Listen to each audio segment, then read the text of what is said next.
कल सृष्टि का प्रजनन हो रहा था, सृष्टि का प्राकट्य हो रहा था, तब भगवान ब्रह्मा ने भगवान नारायण का ध्यान किया। भगवान पधारे, सृष्टि का नियम पूरा किया, हिरणाक्ष राक्षस का वध किया, पृथ्वी लाए, ब्रह्मा जी को दी और सृष्टि यहां तक पहुंच गई आज तक।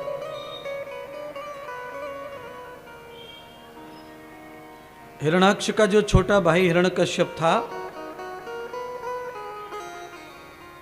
उसको ये महसूस हो गया, मालूम पड़ गया कि उसके भाई को नारायण ने मारा है, विष्णु ने मारा है, भगवान ने मारा है। तो मूर्ख लोगों की कमी कभी नहीं है संसार में।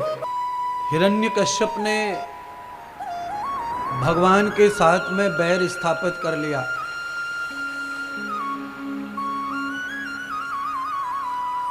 और आप जानते हैं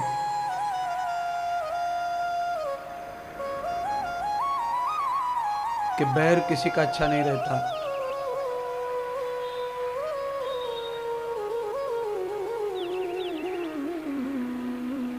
प्रेम तो अच्छा है, बैर अच्छा नहीं है। तो बैर करना नहीं किसी से। ये भागवत तो कह ही रही है, पर साथ में अनेक अनुभवी संतों ने भी कहा कि कबीरा खड़े बाजार में और मांगे सबकी खैर, ना किसी से दोस्ती, ना किसी से बैर।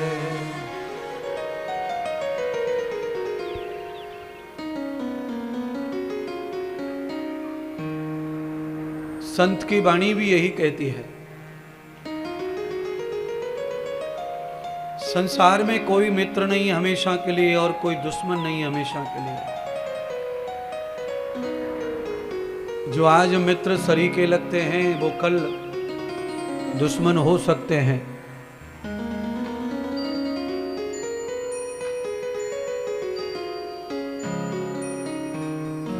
और जो आज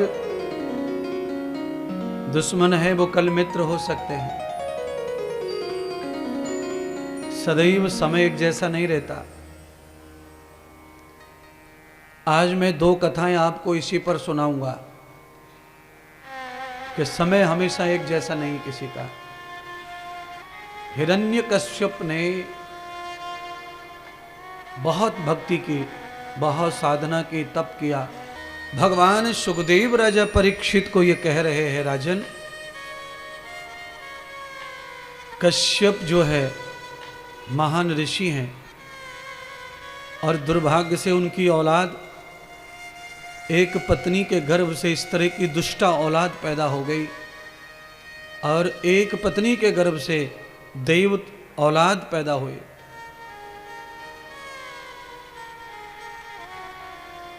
और भगवान ब्रह्मा जी से भक्ति मांगकर, साधना मांगकर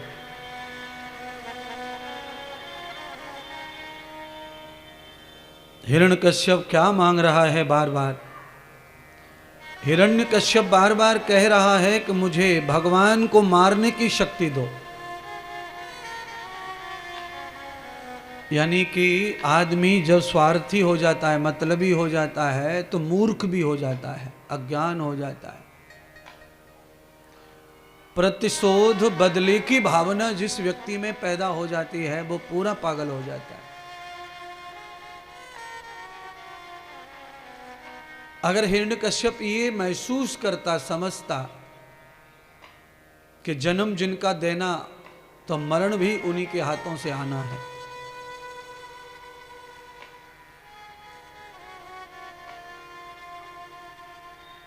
पर ये बात वो नहीं जान रहा था। वो ये बात जान रहा था कि मेरे भाई को मारा है भगवान ने, तो मैं बदला लूंगा और भगवान को मारूंगा।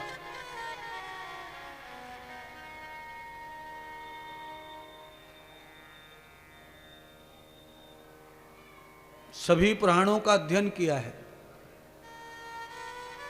पर किसी भी भगवान को आज तक कोई मार नहीं पाया। और उसका सही कारण क्या है? सही कारण यही है कि भगवान अजन्मा है, और जिनका जन्म नहीं है उनका मरण भी किसी कारण आ नहीं सकता। अजन्मे का जन्म नहीं है। फिर सवाल है कि ये भागवत में बार बार पैदा हो रहे हैं, ये क्या है? रामायण में पैदा हो रहे हैं, दिखा रहे हैं, ये क्या है? तो भगवान पैदा होने का पर्यायवाची शब्द है प्रकट होना। जरूरत पड़ने पर परमात्मा किसी भी रूप में प्रकट होते हैं, पर जन्म नहीं लेते। जरूरत पड़ने पर डॉक्टर बन के हमारी लाइफ में आ जाते हैं, पर नाम अलग होता है। जरूरत पड़ने पर रोड पर हम गिर जाएं तो पानी की बोतल लेकर हाजिर हो जाते कोई दूसरे सदस्य। वो सदस्य ही भगवान का रूप है। इसी तरह आवश्यकता पर भगवान प्रकट होते हैं। तब तब धरें प्रभु विविधि शरीरा। भगवान अनायास अचानक शरीर धारण कर लेते हैं, क्योंकि उनके पास तो ये कर्तृत्व है, लीला है। जब उन्हें लगता है कि धर्म की हानि हो रही है और धर्म को मानने वाले लोग जो है कम हो रहे हैं, तब तब भगवान का प्राकट्य होने लग जाता है। आज हिरण्यकश्यप जो है साधना करने चला गया, पीछे से पत्नी प्रार्थना कर रही है भगवान से, हे दीन बंधु दीनानाथ, ऐसी कृपा करो कि मेरा पति आज साधना भक्ति करने गया है, आपसे प्रतिशोध करने के लिए उसकी भक्ति को सफल मत होने दो, क्योंकि वो आपका अगर विरोधी बन गया तो उसका कल्याण कभी नहीं होगा। और पतिव्रता नारी होने के कारण मेरा धर्म बनता है कि मेरे पति का कल्याण हो, मुझे वही उपाय करना चाहिए, और वो कल्याण तो आपके सिवाय कोई कर नहीं सकता। इसलिए प्रभु रोको। पत्नी अपने पति राक्षस राज हिरण्यकश्यप का कल्याण चाहती है, और कल्याण के साथ साथ वो ये जानती है कि भगवान का विरोध करके कल्याण असंभव है। तपस्या करे, भजन करे, ध्यान करे, साधना करे, उससे कल्याण होगा, पर ये साधना कल्याण के लिए नहीं कर रहा है, ये साधना वर प्राप्ति कर रहा है, और ये ऐसा वर मांगने वाला है जो भक्ति के अधीन होकर ब्रह्मा जी देंगे, और फिर इसका कभी कल्याण नहीं होगा। क्योंकि किसी भी देवता का कर्तव्य सच्चा यही है, जिस भाव से भक्त प्रार्थना पूजा अर्चना करता है, भक्ति करता है, उसकी मनोवांछित इच्छा पूरी करे भगवान। तो कयाधु महारानी को पता था कि ब्रह्मा जी भोले भगवान है, वो मांगेगा और वो देंगे, और फिर इसका कल्याण कभी नहीं होगा। इसका कल्याण तब होगा जब ये साधना भक्ति में भगवान के चरण मांग ले, उनकी शरणागति मांग ले, तो इसका कल्याण हो जाएगा और मेरे वंश को उद्धार हो जाएगा, मेरे वंश में महापुरुष आएंगे।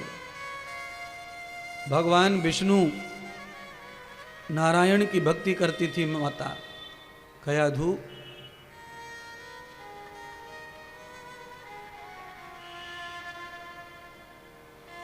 आज बढ़िया बढ़िया भोजन पकाया और भगवान को सुंदर यज्ञ करके भोजन खिलाया। भोजन का प्रसाद बना करके माता कयाधु ने रखा हुआ है, और आज विवाह के बाद पहला ही दिन मिला उस दुष्ट से बच करके भगवान को भोग आदि करने का। तो नारायण ने भी भोग अच्छे से लिया,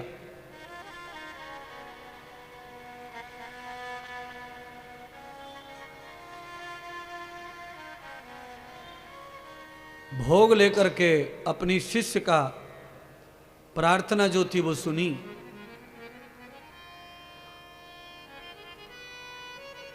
कहते हैं पक्षी का रूप धारण करके भगवान प्रकट हो गए नारायण, और अपने ही नाम का जाप करने लगे।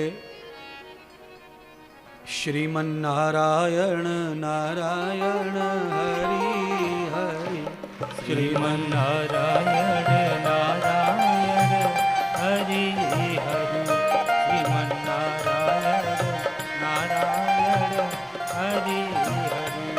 भजले नारायण नारायण हरि हरि, भजले नारायण नारायण हरि हरि। ओ जपले नारायण नारायण हरि हरि, जपले नारायण नारायण हरि हरि, नारायण नारायण हरि हरि। भजले नारायण नारायण हरि हरि, भजले नारायण नारायण हरि हरि। ये पहला प्रहर का भजन हिरण्यकश्यप को बहुत बुरा लगा, खड़ा हो गया और दूसरे स्थान पर चला गया। उसे लगा अपशगुन हो गया, मेरे कानों में नारायण नारायण गया है, मेरा तो अशुभ हो गया। क्योंकि जो राक्षस होते हैं, नास्तिक होते हैं, उनको शब्द भगवान के कानों में अच्छे नहीं लगते। और राक्षस कैसे होते हैं तो कहा बिल्कुल मनुष्य के जैसे ही होते हैं, और मनुष्य में से ही एक राक्षस होता है जिसका रहन सहन खान पान अच्छा नहीं है, वो राक्षस ही है। देवता, मनुष्य और राक्षस, तीन प्रकार के ही मानव समाज पैदा होता है। दूसरे पर्वत पर जाकर शाम को शुरू किया ध्यान, तभी भगवान पहुंच गए। नारायण नारायण हरि हरि, भजले नारायण नारायण हरि हरि। ओ लाला नारायण नारायण हरि हरि, भजले नारायण नारायण हरि हरि, नारायण नारायण हरि हरि। भजले नारायण नारायण हरि हरि, जपले नारायण नारायण हरि हरि। तीन प्रहर का भजन समाप्त हो गया, पर हिरण्यकश्यप की साधना संपन्न नहीं हो रही है, क्योंकि वो मूर्ख जो हो गया है, बार बार वही कहता है कि मेरा भजन बिगड़ गया, अशुभ गुण हो गया, मेरे कानों में नारायण का शब्द पड़ गया। इसने सोचा कि रात के 12 बजे जब सब सो जाएंगे तब करूंगा। रात के 12 बजे गया, जैसे ही मंत्र जपने लगा अपने गुरुदेव का, शुक्राचार्य का दिया हुआ, तभी भगवान पक्षी बनकर आए और इसके सिर पर लात मारकर उड़ गए, और फिर आकाश में से गाने लगे नारायण नारायण हरि हरि। ओ भजले नारायण नारायण हरि हरि, ओ जपले नारायण नारायण हरि हरि, भजले नारायण नारायण हरि हरि।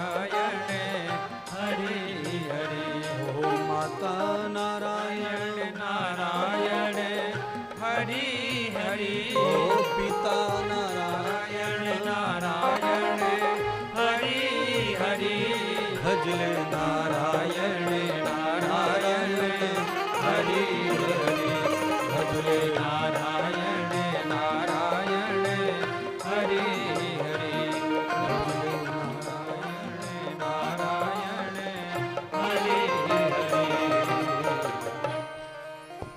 भगवान का नाम सुमिरन करने से और भगवान का नाम स्मरण सुनने से पाप जल जाते हैं, पापों का खात्मा हो जाता है। आज इस पापी ने भगवान का नाम सुना, चाहे ये गुस्सा हुआ, पर भगवान का नाम सुमिरन किया, स्मरण हुआ इसे, भगवान के नाम कान में पड़े, तो अंदर ही अंदर इसके पाप समाप्त हो गए बहुत सारे। उन पापों के खत्म होने से इसको ऐसी बुद्धि आई कि ये घर लौट आया। और जब घर आया तो पत्नी ने देखा, पत्नी आश्चर्य में पड़ गई कि ये तो 6 महीने का कहकर गया था, ये तो आज ही लौट आया, जरूर कुछ गड़बड़ हुआ है। दरवाजे पर ही इसका क्रोध समाप्त हो जाए, इसका टेंशन समाप्त हो जाए, ऐसा सोचकर माता कयाधु तांबे के कलश में पानी भर लाई और दरवाजे पर ही आकर के पैर धुलवाया, मुंह धुलवाया, हाथ धुलवाए। भजन से, ध्यान से, तीर्थ से घर का कोई भी सदस्य जब लौटता है तो दरवाजे पर उसका हाथ पैर मुख धुलवाकर आरती आदि करनी चाहिए। यही हमारी सत्य परंपरा है सनातन की। हाथ प्रक्षालन, मुख प्रक्षालन और पाद्य प्रक्षालन अवश्य करें। आप अगर बाहर यात्रा करके आए हैं तो घर में बिना हाथ पैर धोए नहीं प्रवेश करना चाहिए। इससे मान भी बढ़ता है यात्री का और घर में किसी भी प्रकार का वायरल दोष नहीं पहुंचता। साइंस भी, विज्ञान भी। अभी 2, 2.5, 3 साल तो गए कोरोना काल को। आप सबको पता है कोरोना काल में बाहर से कोई आता था तो उसके हाथ पैर सब धुलवाए जाते थे, मुंह से धुलवाया जाता था और उसके अंग पर पानी छिड़क दिया जाता था, नहाने को, कपड़े बदलने को बोला जाता था। क्यों? उस समय वायरल फैला हुआ था, कपड़े पे वायरस आ सकता था, बालों में आ सकता था, हाथ में आ सकता था। ऐसे ही कभी कभी इतने वायरस फैले रहते हैं जिनका किसी को पता नहीं रहता। इसीलिए हमारे यहाँ तो पहले से ही हाथ पैर धोकर घर में प्रवेश करने की इजाजत है और परंपरा भी है। पहले हमारे यहाँ मेहमानों के हाथ पैर धुलवाए जाते थे। आजकल ये परंपरा कम हो गई तो परंपरा आजकल कहाँ टिक गई है। अब ये परंपरा खाली 2 लोगों के पैर धोने की बची है। अब साधु संत गुरु के पैर धोए जाते हैं, या हमारी कन्या बहन को ब्याहने के लिए कोई लड़का आता है दूल्हा बन के, उसके पैर धोए जाते हैं।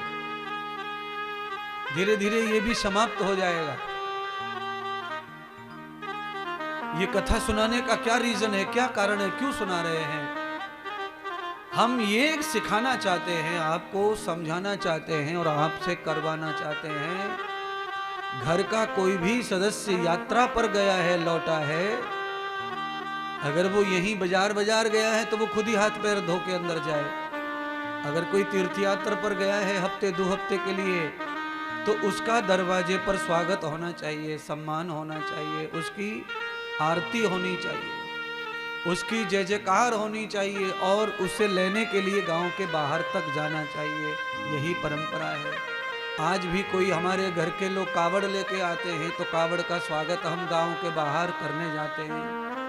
हम नहाते धोते, कावड़ सवारते और जो कावड़ लाए हैं उनको भी पैर हाथ धुलवा कर विश्राम करवाते हैं। तो हम कभी कभी मौके मौके पर ये कर्म को करते हैं, परंपरा को निभाते, रोज नहीं निभाते। मेरी इच्छा क्या है, भागवत की इच्छा क्या है, रोज ये नियम पालन करो। इससे आयु बढ़ती है, स्वास्थ्य अच्छा रहता है, घर में भी पवित्रता जाती है। किसी भी प्रकार का रोग घर में जाने की आशंका कम से कम हो जाती है।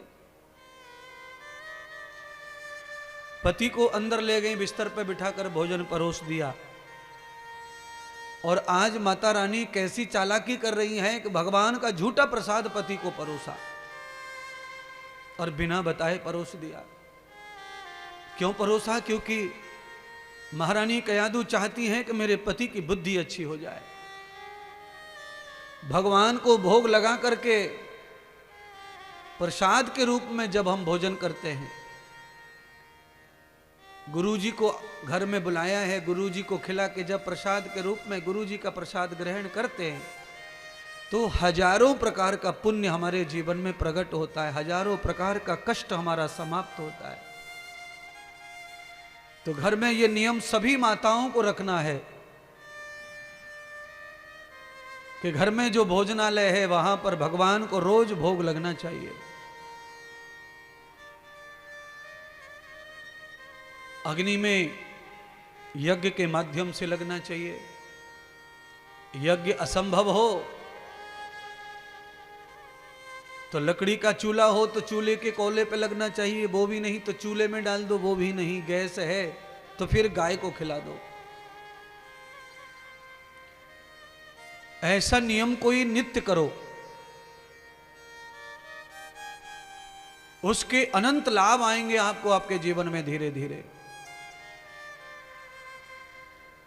लोग 4, 5, 6 महीने, 4 महीने, 2 महीने तक भी नियम नहीं कर पाते, तब तक उसके फायदे और लाभ ढूंढने लगते हैं। थोड़े दिन आंख बंद करके किसी अच्छे नियम को करते रहो, करते रहो, करते रहो, करते रहो। जैसे जैसे उसकी जड़ जमेंगी तुम्हारे कर्म की, वैसे वैसे पेड़ बड़ा होता जाएगा, बड़ा फूल आएंगे, फिर फल आने लग जाएंगे। पर थोड़ा सा इंतजार करो कर्म करते करते। आज ही पौधा लाए अपन नर्सरी से, आज ही खेत में लगा दिया और उसमें गंगा जल डाल दिया, दूध डाल दिया, केसर डाल दी, यूरिया डाल दिया, खाद डाल दिया, और शाम को सूर्य अस्त होने के पास पहुंच गए। अरे पेड़ मैंने सुबह लगाया, तू फल दे। अब शाम को फल कहां से देगा वो? इतनी जल्दी है तुमको फल की, और फल मिलता नहीं तो तुम्हारी आस्था जो है डगमग होती है, कर्म डगमग होता है, निष्ठा डगमग होती है, सब धीरे धीरे बिगड़ता चला जाता है।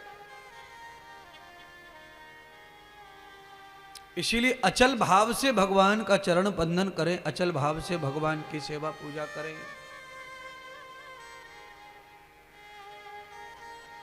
श्री सुखदेव राजा परीक्षित को कह रहे, राजन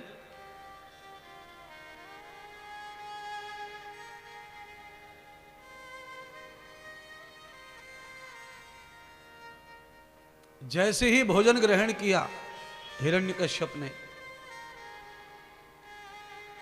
बुद्धि बिल्कुल पवित्र हो गई। कारण 2 हैं। पहला कारण है कि वो पहले भजन भगवान का नाम सुन के आया पहाड़ों में, और दूसरा कारण भगवान का प्रसाद प्राप्त हो गया। दोनों रीजन एक ही दिन पूरे हो गए तो उसकी बुद्धि बिल्कुल पवित्र हो गई, और वो बहुत शांत भाव से अपनी पत्नी को देखने लगा। महारानी कयादू बहुत तपस्वी थी, उन्होंने पहचान लिया कि आज पति जो है काफी अच्छा लग रहा है, बुद्धि काफी सही लग रही है, विचार सही लग रहे हैं, शांत लग रहे हैं। जब पेट भर गया पति का, तब पत्नी ने पूछा, स्वामी एक बात पूछूं, आप 6 महीने के लिए गए थे पर्वतों पर ध्यान साधना के लिए, आज आप शाम को ही लौट आए, कारण? तो कारण उसके मुंह से निकल गया कि कारण एक बहुत खतरनाक हो गया, मेरे साथ बहुत बड़ा हादसा हो गया है, और वो हादसा ये है कि आज मेरा दुनिया का सबसे दुश्मन जो ज्यादा है, जिसकी और मेरी एक आंख नहीं बनती है, आज उसका नाम मेरे कानों में गूंजता रहा, और एक पक्षी बार बार वो नाम गाता रहा, मेरी साधना में विघ्न डाल दिया। महारानी कयादू को लग गया कि इसका दुश्मन तो इस समय कोई नहीं है भगवान के अलावा। तो क्या भगवान ने कोई लीला कर दी, मेरी प्रार्थना सुन ली? स्वामी हुआ क्या, बताओ तो सही। समझ में नहीं आ रहा आप क्या कहना चाहते हैं। तो हिरण्यकश्यप ने कहा कि आज मेरे कानों में पक्षी चीख चीख करके चिल्ला रहा था आकाश में, नारायण नारायण। इसकी वजह से मेरा भजन बाधिक हो गया और मेरी साधना जो है भंग हो गई। और एक बार नहीं, पूरे दिन रात के 12 बजे तक वो नाम आकाशवाणी होती रही, इसलिए मेरा आज ध्यान नहीं हो पाया, मैं लौट आया। महारानी कयाधु ने निश्चय कर लिया कि आज मेरे पापी पति के मुख से नारायण नाम निकल गया है, तो आज मुझे गृहस्थ कर लेना चाहिए। भागवत के अनुसार कई बरसों हो गए शादी को, पर आज तक महारानी कयाधु ने पति का संग नहीं किया था। उन्होंने संकल्प लिया था कि जिस दिन मेरा पति सात्विक हो जाएगा, जिस दिन मेरा पति नारायण का भक्त हो जाएगा, उसी दिन मैं उसके गृहस्थ में प्रवेश करूंगी। और आज वो संभव हो गया। तो महारानी कयाधु ने पति का संग किया, उसके कारण महारानी गर्भवती हो गई। और जब गर्भवती हुई तो महारानी कयाधु ने भगवान से प्रार्थना की, परमेश्वर इस राक्षस को, इस पति को भगाओ मेरे पास से, ये दूर चला जाए, ऐसा कुछ लीला करो जिससे कि मेरे गर्भ में आया हुआ जो बच्चा है वो आपका परम शिष्य बन जाए, परम भक्त बन जाए। मैं आपका ही भक्त बनाना चाहती हूँ इस बच्चे को। अब बच्चे को कैसा बनाना है ये मां पहले महीने में सोच ले और उसी तरह का माहौल खड़ा कर दे, वैसा ही बच्चा बन जाता है। भगवान की ऐसी लीला हुई कि ये फिर साधना को चला गया और अब लौट के नहीं आ रहा है। 7 महीने तक भगवान ने रोक दिया और महारानी कयाधु अपने गर्भ को लेकर नारद जी के आश्रम में चली गई। नारद जी से दीक्षा ग्रहण कर ली और दीक्षा लेकर के नारद जी के आश्रम में ही वास किया। एक महान तपस्वी साधु के आश्रम में रहने लगी और वहां नित्य यज्ञ करने लगी और नित्य सत्संग श्रवण करने लगी, नारद का ज्ञान लेने लगी। जैसे ही 7 महीने का बालक पेट में हुआ, हिरण्यकश्यप का आशीर्वाद ब्रह्मा जी से प्राप्त हो गया। वरदान के रूप में इसने मांग लिया कि मैं नर से नारी से ना मरूं, अस्त्र और शस्त्र से ना मरूं, दिन और रात में ना मरूं, और ये 12 महीने जो है कार्तिक वैशाख आषाढ़ ज्येष्ठ, इन महीनों में ना मरूं, तो अब कौन मुझे मारेगा। फिर वरदान दे दिया ब्रह्मा जी ने। ये खुशी के मारे घर लौटा और देखा तो घर आया तो इसके घर पुत्र पैदा हो गया, और जब पुत्र पैदा हुआ तो इसकी डबल खुशी हो गई, उधर वरदान इधर पुत्र। तो अब तो ये बहुत खुश और बहुत आनंद में उत्सव मनाया इसने। और उत्सव में संड और मर्क नाम के आचार्यों को बुलाया जो शुक्राचार्य के पुत्र थे। उन्होंने बालक का नामकरण संस्कार किया, बालक का नाम प्रहलाद रखा गया। अब तो ये अपना राक्षसपन दिखाने लग गया, कारण वरदान प्राप्त हो गया था, रात दिन नहीं मरूंगा, अस्त्र और शस्त्र से भी नहीं मरूंगा,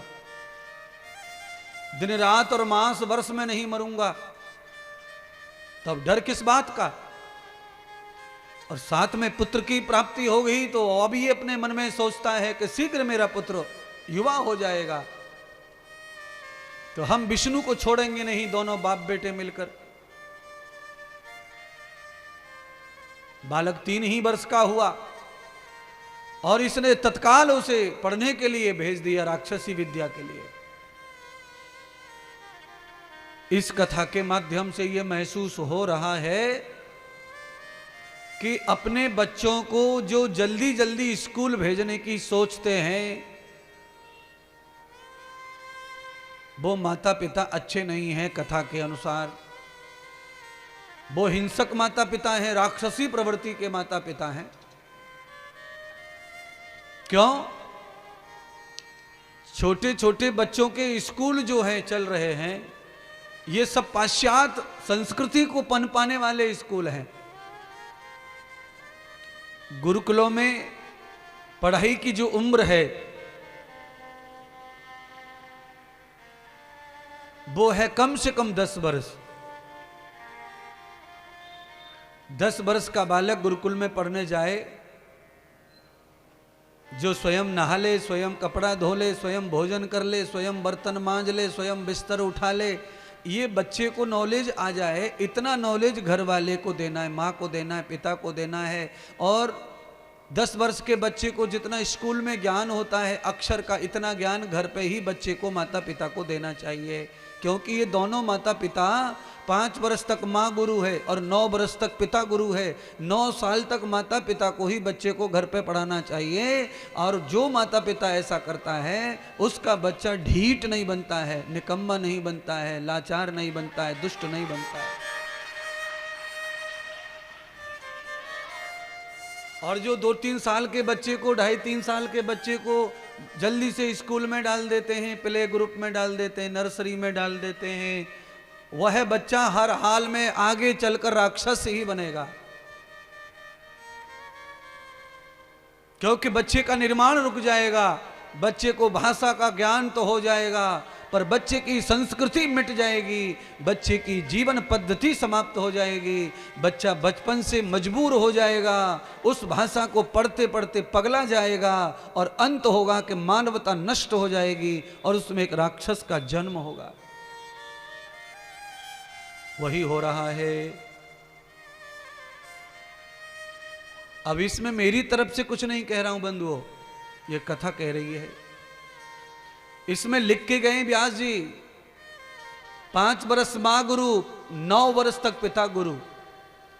पिता को क्या ज्ञान देना चाहिए 4 वर्ष गुरु बनकर? पिताश्री को 4 वर्ष गुरु बनकर ज्ञान देना चाहिए, पूरे गांव का, समाज का ज्ञान। ये ताऊ जी हैं, ये हमारे उस मोहल्ले में रहते मुखिया जी हैं, इनका खेती का काम है और इनका बैंक का काम है। बेटे ये ऐसा व्यापार करते हैं इसलिए बड़े हुए हैं, ये ऐसा डकैत था इसलिए इसका नाश हो गया। ये ज्ञान माता पिता को मिलकर बच्चे को बचपन में ही देना चाहिए। गांव में इसकी उन्नति क्यों हुई है ये पिता अपने बच्चे को बताए। है बताओ क्या बताएंगे पिता? पिता नौकरी पे, माँ अपने घर के कामों में और 3 साल का बच्चा नर्सरी स्कूल में। अब इसको काहे को कोई बताएगा कि तेरी उन्नति कैसे होगी? वो तो स्कूल में जो किताब आती है उसी को पढ़ाना है, चाहे उससे उन्नति हो, चाहे नाश हो, चाहे विनाश हो, चाहे आस हो, चाहे पास हो। बस वो किताब जो फिक्स कर दी है वही पढ़नी है, बस उसके अलावा कुछ नहीं पढ़ना है, मरना है बस जिंदा। यानी जीते जी फांसी लगाना है, केवल किताब के ऊपर निर्भर रहना है। तो सामाजिक उन्नति बच्चे की होना बहुत जरूरी है। जिस बच्चे को सामाजिक ज्ञान नहीं है वह बच्चा अधूरा ज्ञानी जिंदगी भर रहेगा। कितने बच्चे मैंने देखे हैं जो बहुत बड़े अफसर हो गए, पर कभी कोई काम आ जाता है, बड़े हो गए, पढ़ गए, लिख गए, बाहर रहते थे, बाहर ही पढ़ गए, बाहर ही नौकरी लग गई। उसके बाद गांव में आए, पापा मर गो, बाबा मर गो तो गांव आए। अब गांव आए तो उनको ये ना पता कि बाबा मरने के बाद गांव को खिलाने के लिए कितने आटा, कितना गेहूं, कितना चावल, कितना भाड़ चूल्हा लगता है। मुंह फाड़ करके बैठे। अब ज्ञानी नहीं है तो क्या करेंगे? तो शिक्षा के साथ सामाजिक व्यवहार नष्ट हो जाए तो मानव का जीना बेकार है, क्योंकि मानव तो सामाजिक प्राणी है और जो सामाजिक प्राणी है उसे समाज का नॉलेज ही नहीं है। केवल किताब में पढ़ा नौकरी कर रहा है पगलों की तरह। बस कोलू का बैल बना है, दुकान सुबह जाता है, शाम को घर आता है, नौकरी जाता है, घर आता है, नौकरी जाता है, घर आता है, नौकरी जाता है, घर आता है, नौकरी जाता है, घर आता है, कंपनी जाता है, घर आता है, फैक्ट्री जाता है, घर आता है। ये हो गया कोलू का।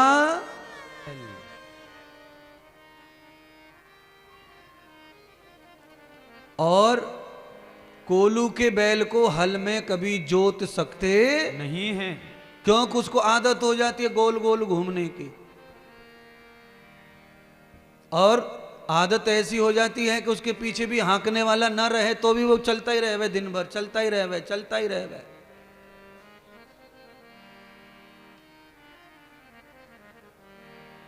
तो कोलू के बैल बन करके कौन कौन जी रहे हैं महाराज? है? हाथ खड़ा मत करो, रहने दो। अरे रहने दे यार, हाथ खड़ा नहीं करना है, समझ लेना अंदर ही अंदर।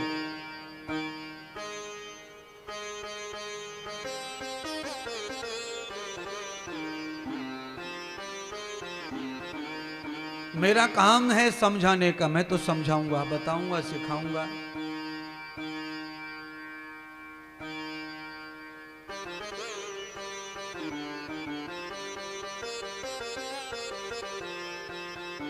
कथा को हल्के में समझ लो थोड़ा, जल्दी जल्दी। श्रीमद् भागवत कथा सुखदेव राजा परीक्षित को कह रहे हैं और भक्त प्रहलाद की कथा सुना रहे हैं। 3 वर्ष की अल्पायु में बच्चे को घर से बाहर कर दिया। संड मर्क आचार्य थे राक्षसों के गुरु, उनके आश्रम में भेज दिया और वहां बच्चे को वो पढ़ाने लगे अनर्गल ज्ञान। भगवान का विरोधी बनाने लगे, नारायण का विरोधी, जन्मदाता पालनकर्ता का विरोधी बनाने लगे। पर ये बालक तो नारद का शिष्य बनकर आया है पेट में, इसीलिए बाहर के गुरुओं का ज्ञान इस बच्चे पर रंग ला नहीं रहा है। इसीलिए महात्मा इंद्रदेव हमेशा प्रेशर बनाकर कहते हैं कि गर्भवती महिला को तो जरूर जरूर ही गुरु करना चाहिए, उसे दीक्षा लेनी चाहिए, मंत्र जपना चाहिए, कथा सुननी चाहिए। क्यों? आपको क्या लगता है कोई टीचर की नौकरी लग गया तो वो महान हो गया है? टीचर की नौकरी कोई कर रहा है, उससे आपको लगता है कि ये बहुत महान आदमी है, ये बहुत श्रेष्ठ आदमी है, टीचर है, टीचर है, टीचर है। अबे टीचर होना कोई महानता थोड़ी है, वो तो एक सर्विस ही है, नौकरी ही है, एक वो खाने कमाने का जरिया ही है। उससे टीचर का चरित्र अच्छा या बुरा ये कोई नहीं समझ सकता।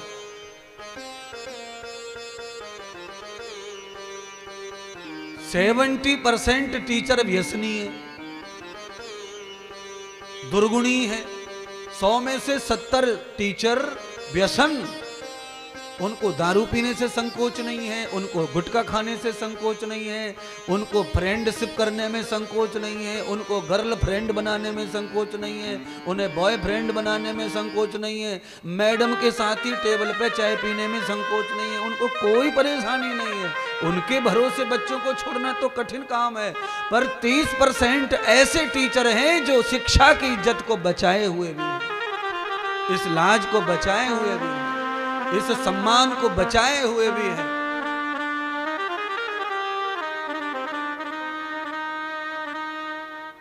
बोलिए, अब टीचर दारू पीवे तो किसको क्या पढ़ाना, टीचर गुटखा खाए तो किसको क्या सिखाना, टीचर बीड़ी पीवे बैठ के फुक्का मारे कुर्सी पे तो किसको क्या बताना, क्या शिक्षा देना।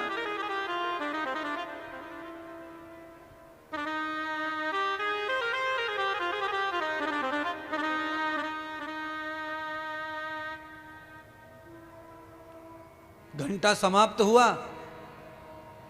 दूसरा घंटा शुरू होगा, टीचर बीड़ी फूक रहा है,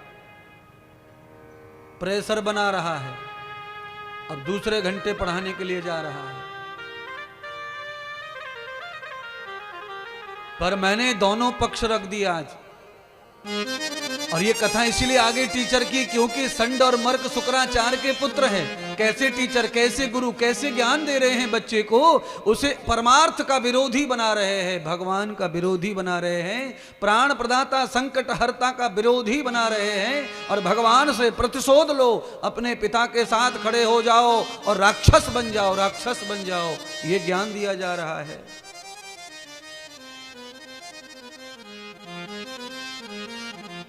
हम जब छोटे थे तब एक किताब आती थी पढ़ने के लिए, क्लास में किताब पढ़ते थे, उसका नाम था सामाजिक विज्ञान। अब वो किताब कहाँ गायब होगी पता ना। उनको पढ़ाने वाले जो टीचर थे वो भी रिटायर होके मर गए, बूढ़े हो गए, मर गए, चले गए। अब वो सामाजिक नाम की जो किताब है उसे गायब कर दिया सिलेबस से। एक किताब आती थी पहले इतिहास, वो भी खत्म।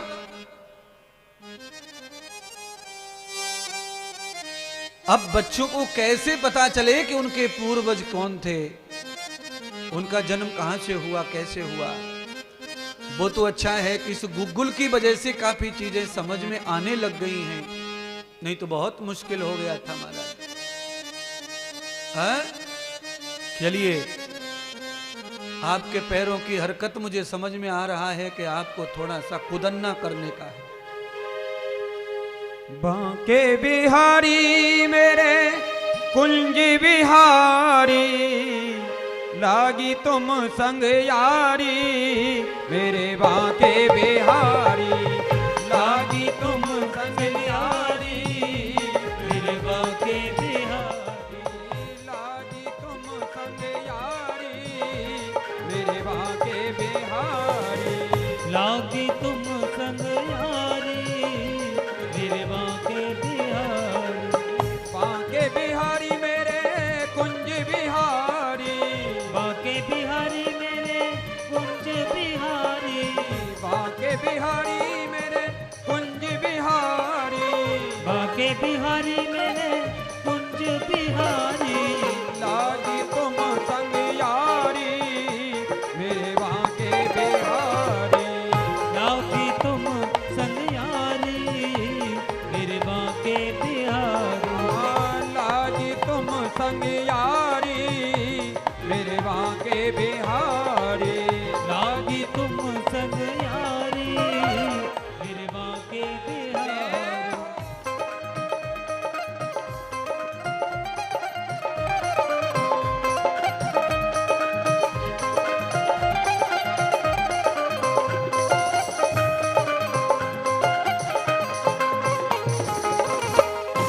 हरि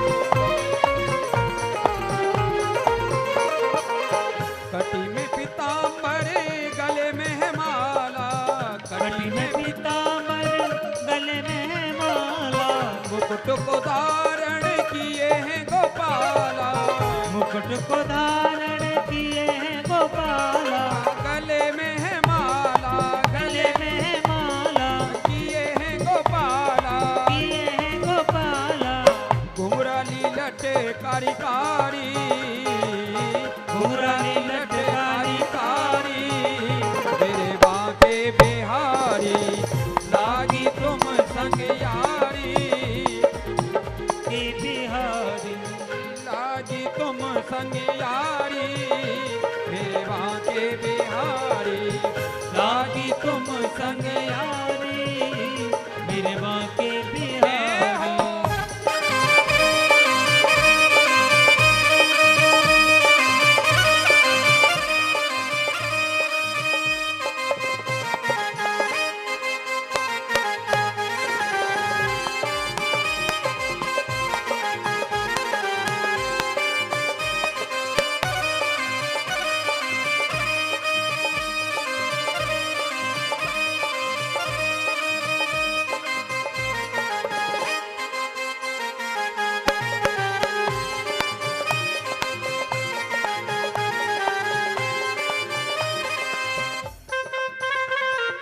श्री राधे।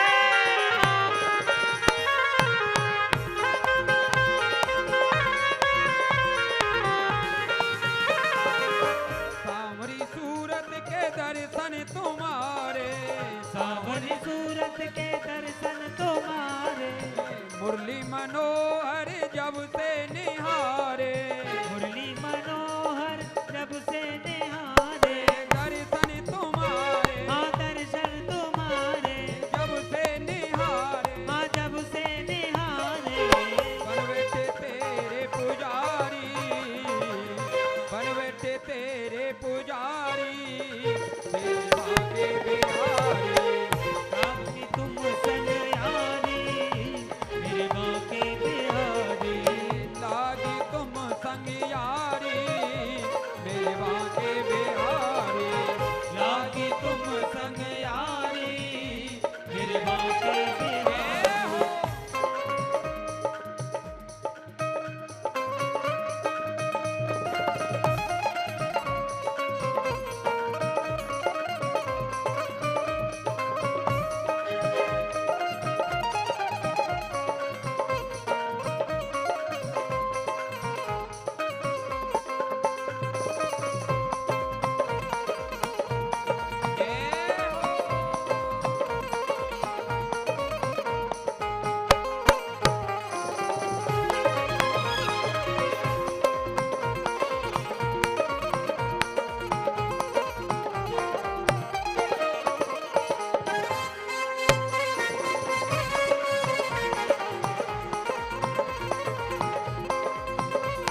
सुनावे रास रचावे हाँ रास रचावे गीत सुनावे हाँ गीत सुनावे नाचे है बारी बारी नाचे है बारी बारी मेरे बाके बिहारी कि तुम संग यारी मेरे बाके बिहारी लागी तुम संग यारी मेरे बाके बिहारी लागी तुम संग यारी मेरे बाके बिहारी